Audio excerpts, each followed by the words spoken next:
It's one thing to be a normal fan of a popular game. Basic, marketers took the time to hype the heck out of it, and it usually pays off. What about the not-so-mainstream titles, whispered from different corners of the internet? The ones that, while not as universally praised, still managed to gather a following of so-called superfans that do anything to see more of it, even after their time has passed. A cult classic is defined as something that is popular enough for a particular group, and these games managed to gather a big enough following to make them nearly as big as the usual giants. So today, we're paying tribute to the little underdogs that could, based on how well they performed and how much dedication they're given from players. Who knows? With any luck, you might find one that you can dedicate everything to play or discuss. Just be sure you talk about them for the right reason.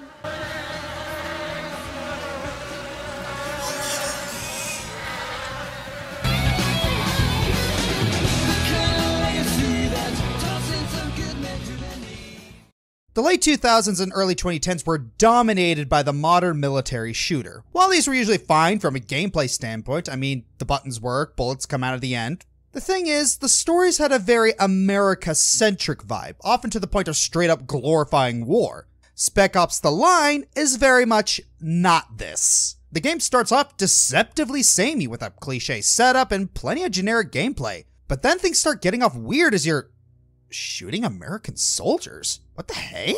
From then on, things just keep getting weirder and weirder. Then you get to the white phosphorus incident, and from there, the game turns into a brutal deconstruction of the modern military shooter. The hero, Walker, is revealed to be nothing more than a mass murderer trying to live out a patriotic power fantasy, while the villain, Conrad, is revealed to be little more than a hallucination Walker created to aid in said fantasy. This even bleeds into the gameplay, as the loading screen tips are replaced by questions directly asked towards the player, and the executions become far more graphic. Whoa, this is heavy.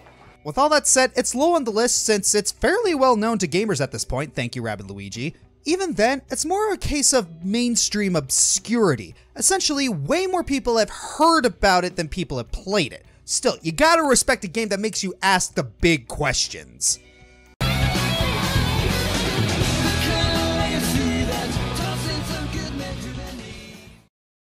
Wonder what the inside of your head looks like? I just assume everything's on fire.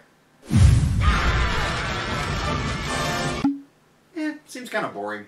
From the very questionable mind of Tim Schafer, we got a game where you play as a special ops agent that completes missions by infiltrating people's minds.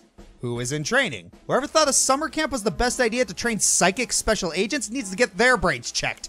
Probably by a psychonaut. Anyways, your player character Rasputin, or Raz, runs away from home to a nearby summer camp where he trains to become a psychonaut before his circus performer father comes to pick him up.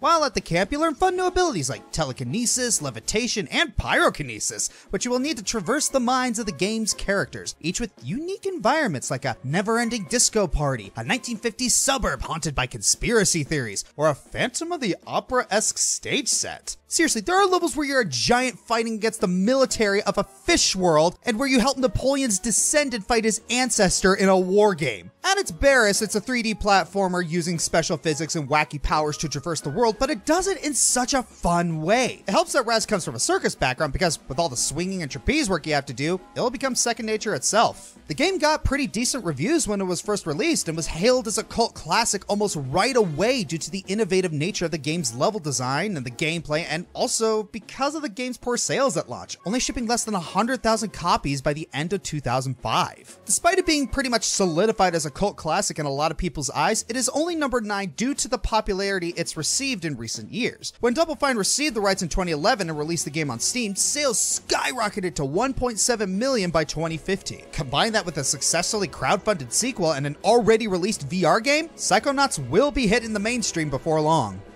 Wait, Roz was 10? What's an anime and video games giving 10-year-olds huge responsibilities?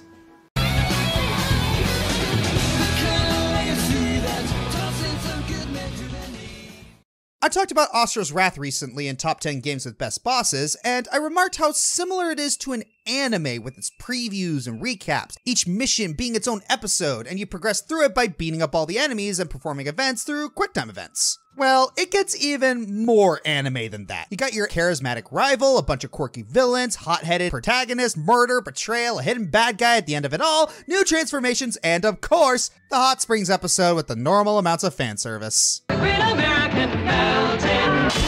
But of course, it is a video game with over-the-top action, settings, a boss fight with your master on the moon, with classic music playing, ending with you getting stabbed through the planet with a super long sword. Okay, it's just a real crazy fun mess. The overarching plot is a revenge story too. Asura is one of 8 gods whose goal is to protect the planet from a demonic race known as Goma. When the leader of the gods saw how potent Asura's daughter Mithra's power was fighting the monsters, he kidnaps her and leaves Asura for dead. Now reincarnated, Asura leads a one-man crusade to fight against the other 7 gods. Unlike Psychonauts, which got pretty good reviews, Asura's Wrath did pretty middlingly in the West, with most reviewers criticizing the combat as mostly simple while praising the story and presentation. And yes, the combat can be pretty basic. It's usually punch, kick, and headbutt to win without any type of character progression to make you stronger, besides story transformations. But I don't think it really matters when the presentation of the boss fights and the fights themselves are giant masterworks of awesome! Plus, yeah, the combat isn't as simple as a lot of people make it out to be, and the music is fantastic. While we could talk about that annoying DLC issue, there is a reason why Countdown people like me and many other gamers keep coming back to this game. Just think about the times I mentioned Wizen alone. Even though it is a little on the low end of this list, you should still check it out. And if you don't at least think the first boss is good, you should Wizen up. Yeah, okay.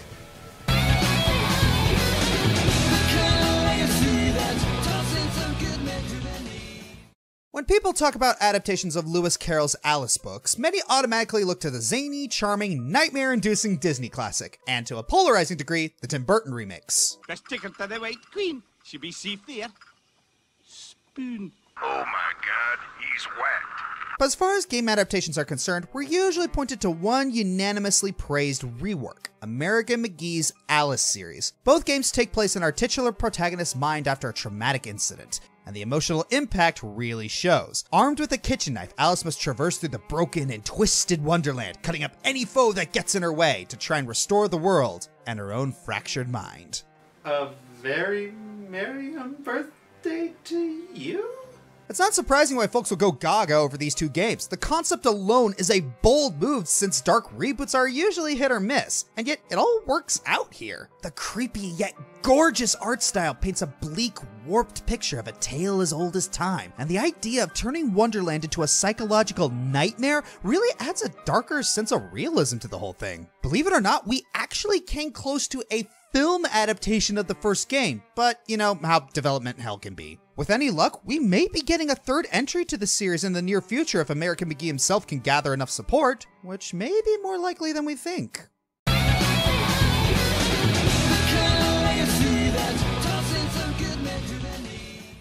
Persona 3 was the first Megami Tensei game to really get major attention in the West. Before that, the series along with Shin Megami Tensei itself was more of an underground phenomenon. With the breakout success of Persona 5, it's all but entered the mainstream at this point. Not a bad thing, mind you, just an observation. With that said, most fans of the series don't really acknowledge the first 2 entries, and neither does Atlus itself. It's unfortunate because if you're willing to look past some of the more outdated gameplay elements, there's a lot of enjoyment to be had here. The stories of both these games are incredibly unique, even by the standards of the series. You thought shooting yourself in the head to fight shadows was weird? Try fighting a version of Hitler that makes Wolfenstein look normal by comparison. You thought going into people's minds to change their behavior was weird? Try escaping from a zombie-filled hospital as the first dungeon. Now, to be fair, Atlus has given the first 2 games remakes that did little to improve the gameplay and didn't add much in terms of new content, were fully voiced, and one of which never left Japan. Compare this to the re-releases of 3, 4, and 5. Those ones offered a plethora of new content and gameplay options, complete with greatly expanded storylines.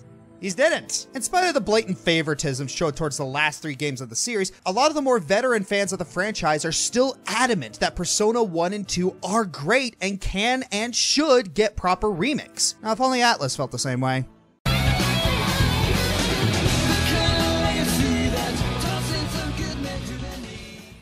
If Psychonauts is Tim Schafer's mind palace, and Killer 7 is Suda51's multiple personality disorder, Killer 7 is, well, it's a shooter, and that's the most I can really say about its genre. You play as Harmon Smith, the leader of a group of assassins called the Smith Syndicate, or Killer 7. As Harmon, you are in control of 7 other personas that you can change at will depending on the chapter and situation. Usually you'll be dealing with the main persona, Garcian, but you also have former cop Dan, Thief Coyote, Mysterious Wraith Kevin, Sniper Katie, Akita, I don't know, Teen Hooligan Khan, and Masked Lucha Libre, Masked Smith. Yeah, I'm expecting great things from that last guy. The game works on a rail system where you have very limited paths to traverse and you will just move forward and backwards in a line. Really creepy enemies known as Smiles will come and attack you, and using the abilities of the 7 personas, you solve minor puzzles, find clues and hidden passageways, and figure out the weaknesses of the many monsters you're stuck fighting. Review-wise, the game did pretty well, with people praising the art direction, interesting gameplay choices, and characters. The story was a bit mixed, and most critics agreed it was an acquired taste, but that's pretty normal for a cult classic, let alone Suda51. Suda even remarks that whenever he visits London, fans want to hear about a sequel to Killer 7, and he considers it one of his proudest accomplishments. While the story can be a bit, well, for lack of a better word, segmented, and the gameplay a bit weird at times, it's hard to ignore the direction this game was going for, and it allowed us to experience the weirdness of Suda51 in the West for the first time.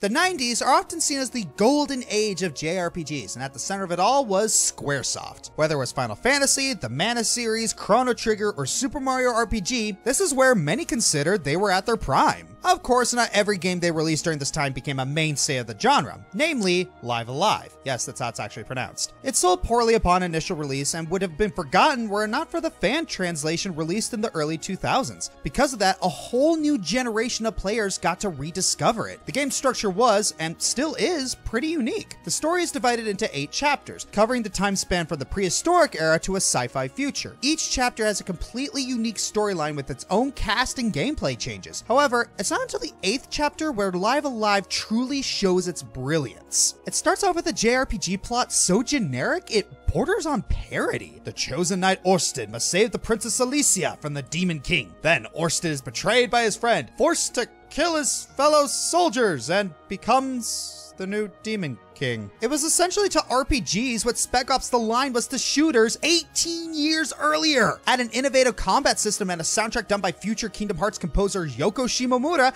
and you got yourself a winner. Before I get to the next segment, here's a bit of trivia for you. By now, many of us have heard of the whole Megalovania thing in regards to Undertale. What most people don't know is that there's an obscure reference to be found there. What do I mean? Just take a look at the final boss.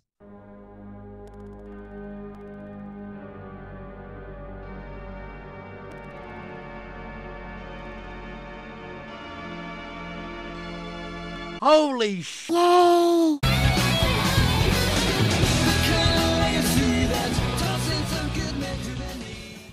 I'm pointing, I'm clicking, it's like an adventure.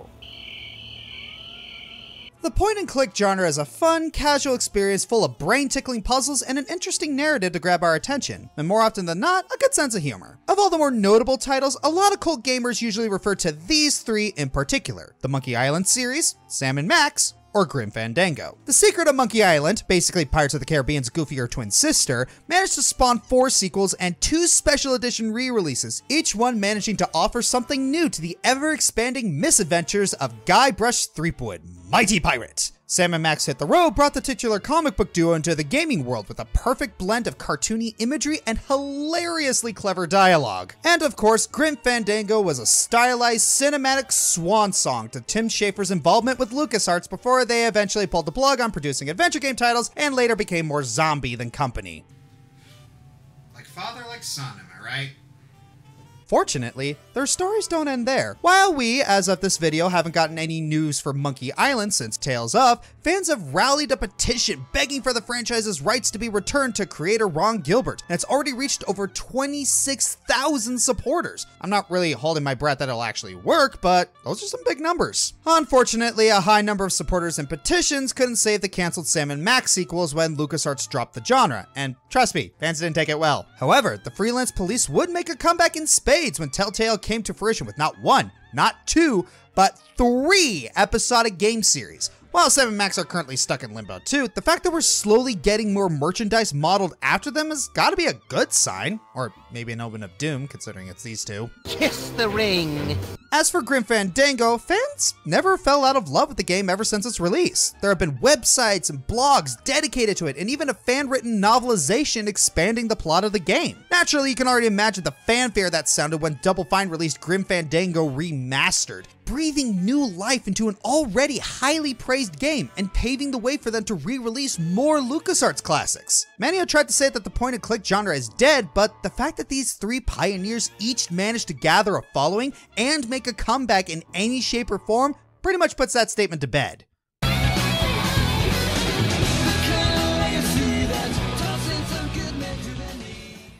Oh boy, here's a long one. Mega Man, known as Rockman in Japan, is one of the grandfathers of gaming, right next to Link and Mario. Most people know that Mega Man has a sequel franchise known as Mega Man X. That's usually the point where people's knowledge of Mega Man ends. But let me take you on a journey, my children, to the land that fans forgot. Mega Man Legends. Released in 1997 on the PS1, the Legend games were the first step away from the main Mega Man timeline. This game takes on a more action-adventure gameplay style as opposed to the 2D side-scroller of previous Mega Man games. Think a very primitive take on the first Jak and Daxter. Taking place in 80XX as opposed to Mega Man's 20XX, we follow Mega Man Volnut, an archaeologist looking for energy sources for the artificial life forms that replaced humanity. The plot of the first 2 Legends games is saving these artificial life forms from being reinitialized and replaced with real humans. Unfortunately, a 3rd game was planned, but hasn't materialized for many reasons. Although, given Keiji Inafune's recent track record, that might be a blessing in disguise. Mega Man Battle Network.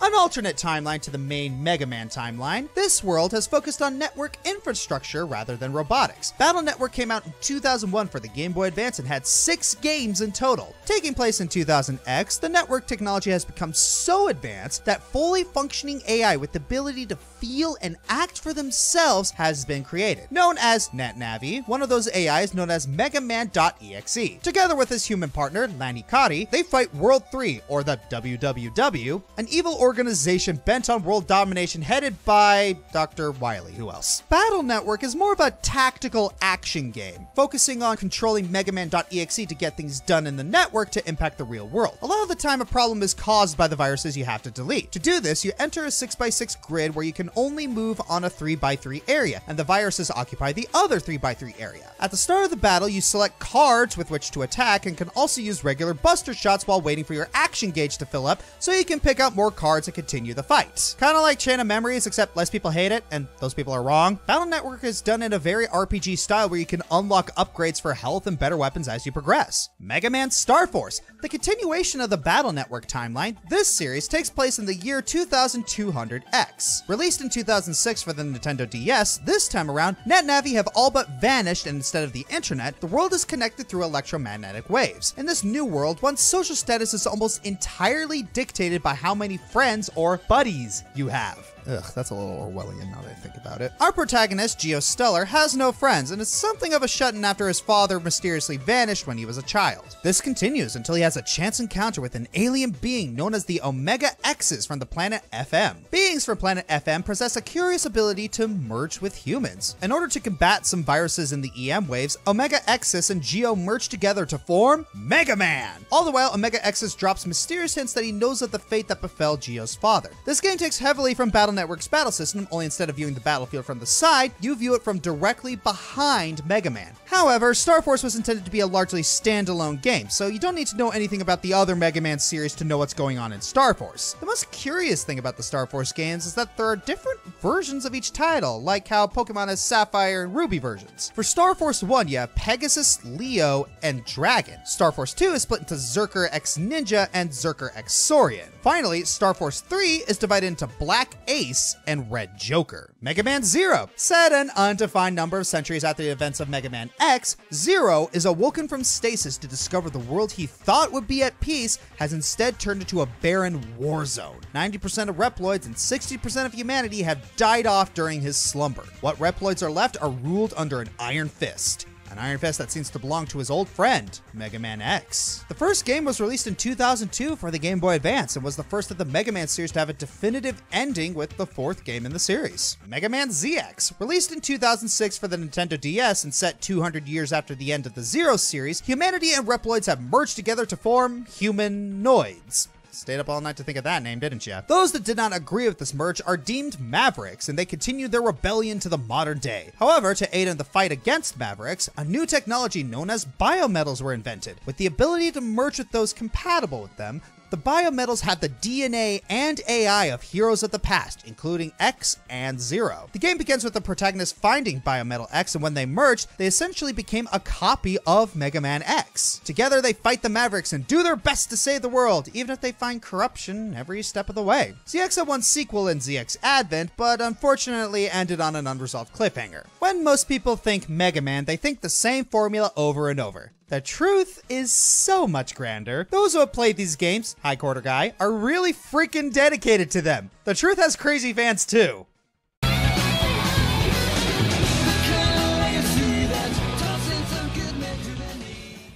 Okami was one at first, but eventually became way more popular via re-releases. Mad World. Everyone who's played this Sin City / Hunger Games mashup has never forgotten it. Shenmue, Sony and Kickstarter showed this pioneer for open world gameplay had a very silent fanbase. Ever 16, one of the first visual novels to ever be officially localized. The World Ends With You. It's the end of the world as we know it, and we're getting an anime. Zero Escape series. The only reason the third game happened was that the fans supported it. Conker's Bad Fur Day. It's shamelessly vulgar and arguably one of the best N64 games around, and really didn't get noticed until the internet. Spongebob Battle for Bikini Bottom. Arguably the best SpongeBob game ever made, and a favorite among speedrunners.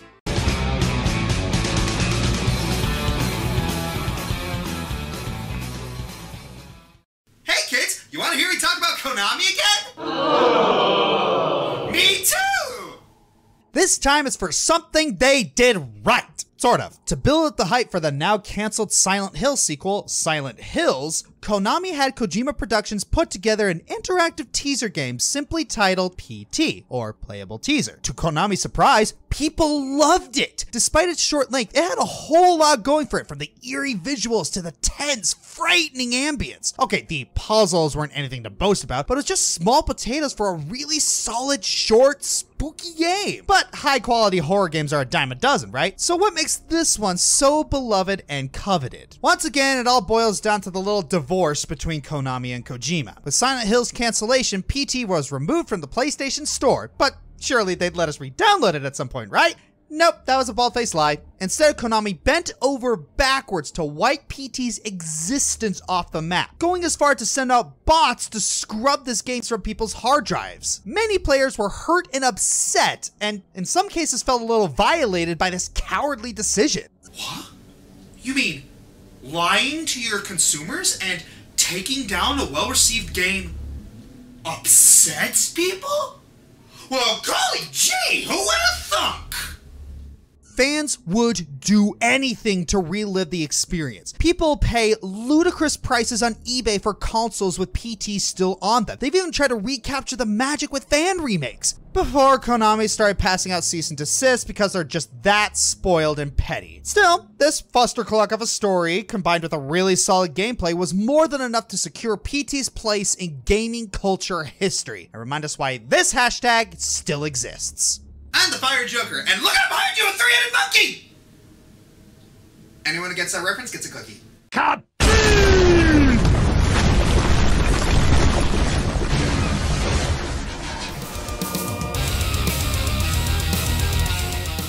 Hey everyone, this is Josh. If you like this video, please like, subscribe, leave a comment, and share the video around. Please check out my other social media like my Twitter, Twitch, and Tumblr. Consider checking below the video and donating to my Patreon, Streamlabs for my merchandise, or becoming a YouTube member, and you'll get rewards like this. Our name shoutouts come from Rainbow Hooves Productions, Ryan Anderson, Sonic Cody, and Misty Phantom. Our messages are as follows.